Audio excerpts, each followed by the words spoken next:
Okay, this process, develop project management plan, is the beginning of the planning processes. And what I would like you to imagine is that the project management plan is a huge plan with sub-component plans inside of it.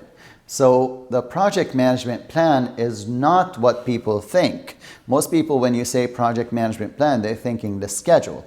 That's not what we mean here. What we mean is the overall project management plan. And it includes the schedule, it includes the budget, it includes the communication, the quality requirements, the procurement or contracting plan, the quality requirements or plan, the risk assessment, the resource management plan, and the stakeholder engagement plan, and the scope management plan. So all of these plans, consider them to be folders inside a big drawer, which is the project management plan. Inside of it are these folders, one for each of these areas.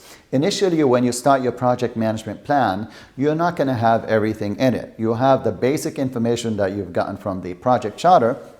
And if you were starting the project because there was a contract initially, then the details of the contract are your starting point, and it highlights the scope of what is expected.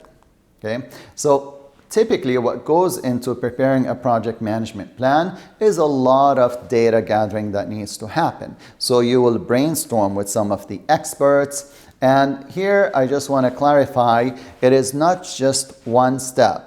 The first thing that you do in developing a project management plan is to collect requirements. So you don't really see it here. All it says is develop project management plan. And so in general, when we develop a project management plan, we collect information, we assimilate, we organize the information. So brainstorming can be expected, interviews, workshop, focus groups, maybe even looking at checklists from that would guide us or prompt us from previous projects that we worked on, addressing any conflicts or disagreements that the team may have or management may have about what is expected from the project, run a few meetings, facilitate these workshops and so on. And at the end, what you want to have is a plan that details what should be done on this project. Here, it's very important to note that you will have a project management plan that includes several plans beneath that. And as you can see here, there are 18 different subsets, 18 different plans that could be identified. And also, along with these, there will be project documents that will be prepared. And you can see here, there's about 33 different documents that could be used. So, for example, we might look at the scheduled baseline, right? The scheduled baseline is one of the key deliverables that we are looking to get. And this includes the schedule data. It looks at let's see here. We will have the project schedule network diagram, the project calendars, the milestones list, the resource calendars, the schedule data, the schedule forecasts, and so on. So you see there's a lot of documents that are being used for you to have the scheduled baseline, right? So we have the plans, 18 different plans. We also have 33 different documents, and there could be even more out there. This is just a small example, a small list. And so as we go through this project, we will be updating both the plans and the accompanying documents that go along with it. So there is a requirements management plan, but there's also a requirements document that will need to be updated. There's a stakeholder engagement plan, but there's also a stakeholder register. Right? So there are documents that pertain to specific plans, and we will need to update both as we execute on this project. The three key baselines that we can expect out of developing the project management plan are the scope baseline, the schedule baseline, and the cost baseline. These are the three key baselines, and we will develop them later on as we go through the different knowledge areas. All right, this takes us to the next process in integration management, and it is direct and manage project work. What we can say about direct and managed project work is this is where all the work happens. All the deliverables get executed and completed here. Teams get assigned work. Changes may happen. Communications start to go back and forth to management and the team. Status data is updated and shared. Risks are being assessed, right? You would have identified them in the plan. But here in execution, as the risks start to happen, you'll execute on your contingency plan. Vendors will have to be managed. Lessons learned will be collected as we go along. In direct and managed project work is where we spend the most amount of money and use the most number of resources. The key areas to look at when we look at direct and managed project work would be the outputs that you can expect. And the key outputs here would be the deliverables, work performance data, and change requests. All right. So what happens here is that work is being done, right? And you're tracking these into your project management information system like Microsoft Project, or even if you want Excel or Primavera, you're having these different meetings, you're collaborating with different experts on trouble areas along the way, or changes or risks that pop up. And at some point, some pieces of the project will be completed. So we call these deliverables. And that's one of the key things that you see there in the outputs. The first one, deliverables. These are the small pieces of the project that have been completed, and they represent just one bit of the whole. And when all of these deliverables that have been outlined for the whole project are completed, that's when the project is closed. So little by little, these deliverables will start to be completed. What happens when a deliverable is completed? We send someone to go and validate that. So that usually is done as part of the monitor and control. But for now, we're looking at direct and managed project work. So we can expect some deliverables to be completed. We can expect some work to be in progress. So you see the next output there is work performance data. And this tells you that some work is partially done, quarter done, full done, 3/4 have been started, has not been started. This is the kind of data, the raw data that we're going to get from the team as they execute on the project. If there are issues that are made known to us, then we document them into an issue log. And if there are changes that are required, which we will uncover as we start executing on the project, then we will submit necessary change requests so that they can be evaluated for approval. This takes us to the next process, which is managed project knowledge. And here, this is more about contributing to organizational learning via the process of lessons learned. When we use previous information that we have gained as lessons learned, we're able to improve and enhance the way we manage the project going forward. And that makes it easier and less costly to execute on our project. Now, knowledge is commonly split into two different areas. There's explicit knowledge and tacit knowledge, right? Explicit knowledge is one that is easy to explain, document. That's what they mean by explicit. So you can explain it, you can document it, you can show someone, and they should be able to pick up whatever it is that you're telling them and be able to use that information.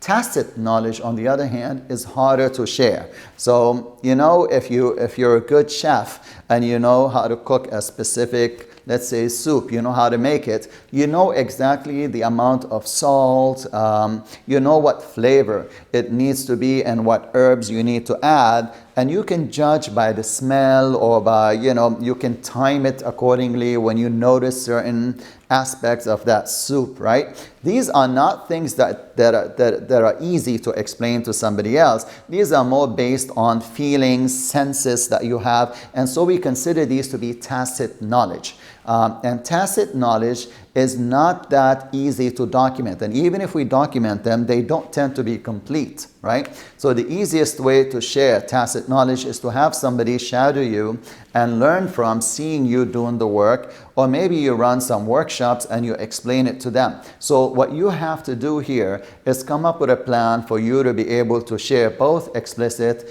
and tacit knowledge within the organization. Tools and techniques here depend on the nature of the project. When we share knowledge, it could be face-to-face. It could be documented in a portal, a file sharing server where people can access that. But face-to-face interaction is typically the best way for us to be able to build trusting relationships that would be needed for us to be able to manage knowledge. Once we have these relationships established, then we can go and do virtual connections afterwards to maintain that relationship. So along with knowledge management, we expect that information is also being managed, and that means we have to have ways for us to be able to code this information that we have, document it, save it somewhere, some library services, and make sure that it is accessible for others when they need it. A lot of times if you have an up-to-date, mature project management information system, you can expect to find knowledge and information management capabilities in it. It is recommended when you are sharing information to add an element of interaction, something that helps people and supports them when they try to find any relevant information. So a search feature would be beneficial, or something that says click here for this, click here for that. Add elements of engagement in your knowledge sharing. Don't just pile everything into one folder and expect people to just, look through all of this information to try and find what they want. This is one of the main reasons why lessons learned typically fail in organizations, that people just dump everything into one place, no labels, no nothing, very hard for anyone to find anything. All right. So in knowledge sharing, you'll find that interpersonal and team skills will become very relevant. So things like, being able to actively listen to what someone is trying to relate to you, being able to facilitate successful workshops, having leadership attributes where you listen really well, where you delegate, where you clearly teach what needs to be taught. And you relay information accordingly, being aware of the politics and dynamics of the office or the project team, and being well connected. This is going to help you in being able to obtain and share information within the organization. One of the outputs that you'll see here is the lessons learned register. And the lessons learned register can be in a database, could be an Excel sheet, but you want to be able to document what you have learned from every phase so that we can benefit from that on the next upcoming phases. So you could use Excel to track these things. You could put videos if you want, pictures, audios, any means that others would be able to tap into to learn from.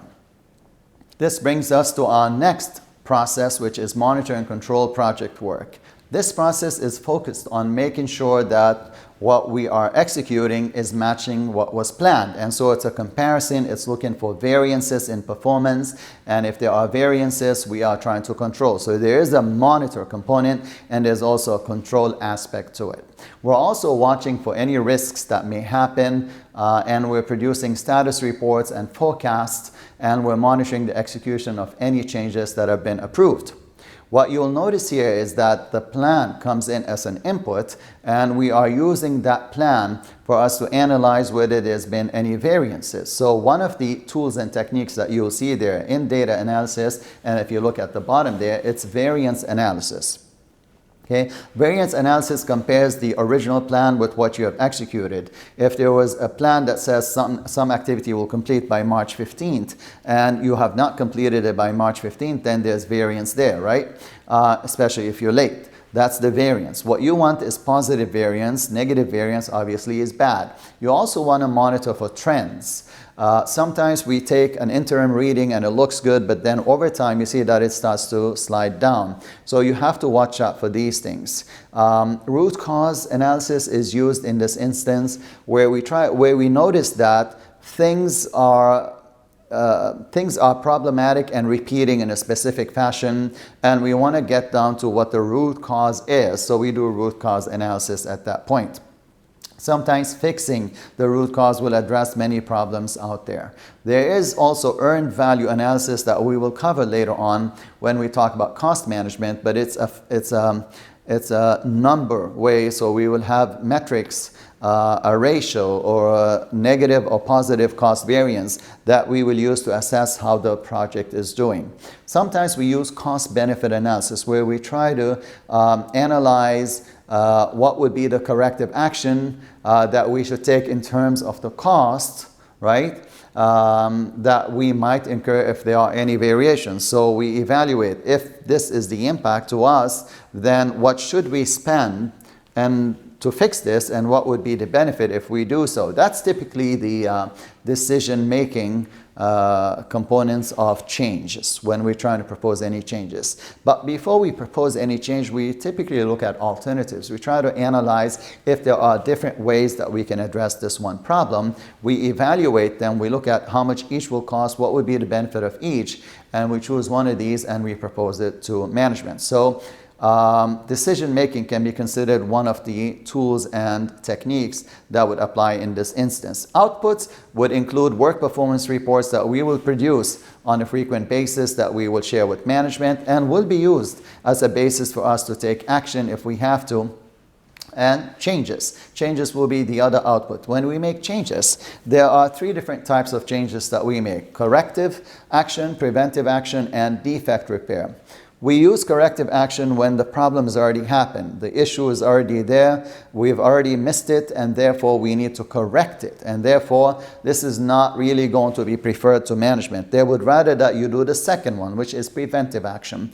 Before the problem happens, when the indicator is there, that's the time to act on it before the metric is missed. So you know the schedule is going to be missed if you continue as you are, and so you decide to take action, adding more resources so you don't miss the schedule. That's called preventive action. Defect repair modifies anything that is non-conforming with regards to quality specs, and we try to bring it back on track. Okay, this takes us to the sixth process, which is integrated change control.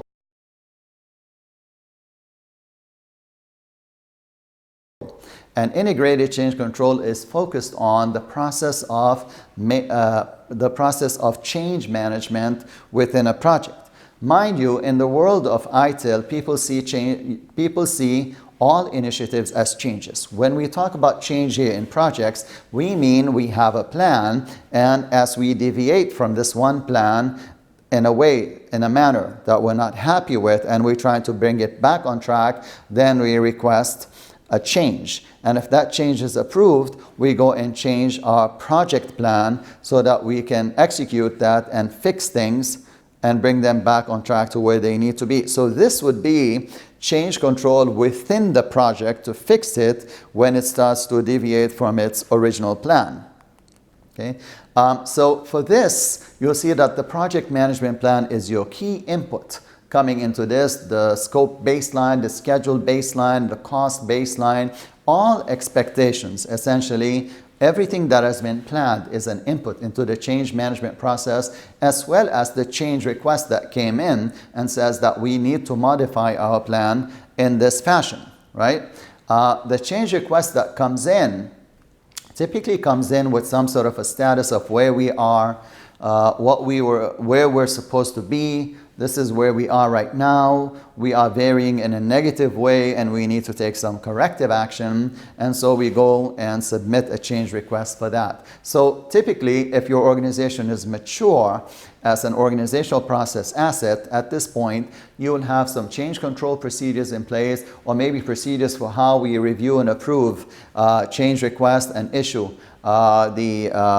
the recommendation from analyzing the change request. And sometimes we have a configuration management knowledge base where we save all of the technical aspects or components or specs of the products that we use, so that we can tap into these and search through them to make informed decision when technical changes are required.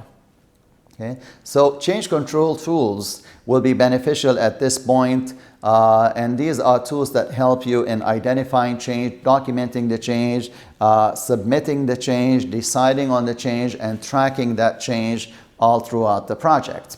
We will need to consider as part of the change decision different alternatives and evaluate them for cost benefit before we make decisions on specific changes. There are times when we get stuck and we have to go through a voting process where senior managers will vote on what they feel is the best option to go with. This is when the team is disagreeing. Other times you'll find that because there's so much disagreement, the autocratic or let's say dictatorship style may work best, where the manager just calls the shot and says, you know, we're going to go with the change like this. And I'm not open to any additional discussions. We could also go with the multi-criteria decision analysis, where we list down all the different criteria that we care about and we compare the options that are being evaluated and we see how these options score against the criteria that we care about. The one that scores the highest is the one that we will go with. The outcome here will be the approved change request, and that will be documented, and we will update the plan accordingly, the project management plan, and we would let people know that this change has been approved so they can execute on it. Finally, and this brings us to the end of integration management, the last process is close project or phase. Close project or phase is the process of finalizing all the activities for the project, phase, or contract. The project or phase information is archived, the plan work is completed, and organizational team resources are released to pursue some other projects. Here in close project or phase, we're focused on the completion or exit criteria. We need to make sure that all the criteria have been met, and if it's a contract, then all the contractual agreements have been satisfied. We collect all of the project records or documents. If we have to do some auditing, we do it. If auditing was done previously, we collect any of the audit reports that have been produced. We make sure that knowledge that needs to be shared is documented in a way that can be shared as a lessons learned on future project. We transfer the product, services, or results to the receiving party, maybe operations, and we collect any suggestions for how to improve or update the policies or procedures, or the ways that we can ensure that the customer or the stakeholders are satisfied with the output of this one project. Sometimes the project will be terminated early, and in those instances we need to assess how much of the work has been done, basically take inventory of the work that has been done, save all of the information and archive it, because in some instances we might need to reference it in the future for legal or for other purposes. The key input here would be accepted deliverables. These are the deliverables from the project, from the execution side. Remember, in execution we said we will have some small deliverables completed. These are the deliverables that would have been completed and then evaluated for the scope of work and would have been accepted by us. So slowly we will be accepting all of these deliverables, and so they make up the key input into the closed phase or closed project process, right? So as we complete these deliverables, we are slowly closing out the phase, and once all the deliverables for a phase are completed, then that phase is evaluated for closure. Once all the deliverables for the whole project have been completed, then we evaluate the project for closure. So procurement documentation, if any, would need to be collected, indexed, and filed.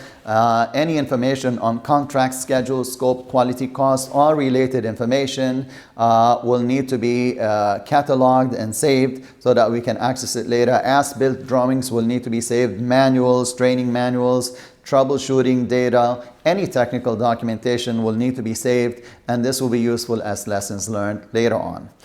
You could tap into expert judgment in the closing process, people who are familiar with management processes for document control or for legal aspects of how we save information or lessons learned or auditing. You may want to ask them what things need to be done as part of the closing process.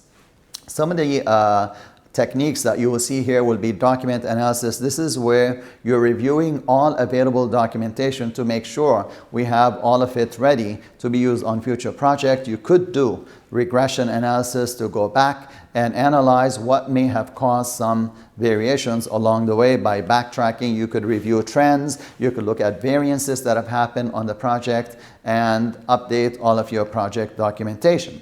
The final product will be handed over as part of this one process. and that usually will go to the receiving party, which could be operations or it could be your client.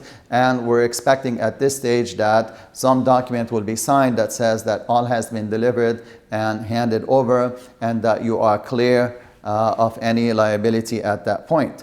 Typically, organizations prepare a final report that talks about successes and failures in executing that one project, lessons learned, and maybe final cost, maybe reconciling the cost of this project, and looking at the scope, quality, cost, schedule, objectives, and what were the actual results versus the plan, any reason for variation. We track these things because these will be beneficial in the future if we ever need to go back and look at the details of that project.